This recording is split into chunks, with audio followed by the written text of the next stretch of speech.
সাল্লাল্লাহু আলাইহি ওয়াসাল্লামের সামনে ওমর রাদিয়াল্লাহু আনহু বসে আছেন। কে বসে আছেন? ওমর রাদিয়াল্লাহু আনহু নাম তো জানেন, ইসলামের দ্বিতীয় খলিফা। তো তিনি ইহুদিদের কাছ থেকে ছোট্ট একটা তাওরাতের একটা পৃষ্ঠা তিনি পেয়েছিলেন, এমনি পড়ার জন্য, জাস্ট দেখার জন্য তিনি বের করে একটু পড়ছেন।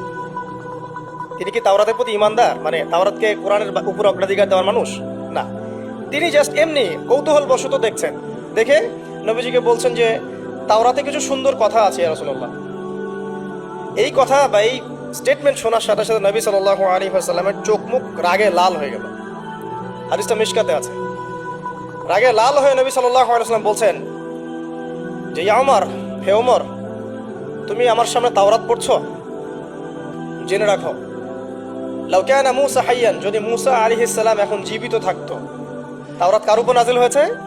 মূসা। তাওরাত পড়ছো আমার সামনে, তাওরাত যার উপর নাজিল হয়েছে সেই মূসা আলাইহিস সালাম যদি জীবিত থাকতো এখন, ফাত্তাবা'তুমুহু, আর তোমরা আমাকে বাদ দিয়ে তার অনুসরণ করতে, ওয়া তারাকতুমুনি, আমাকে ছেড়ে দিতে, লা দালালতুম আন সাওয়াইস সাবিল, তাহলে তোমরা অবশ্যই পথভ্রষ্ট হয়ে যেতে।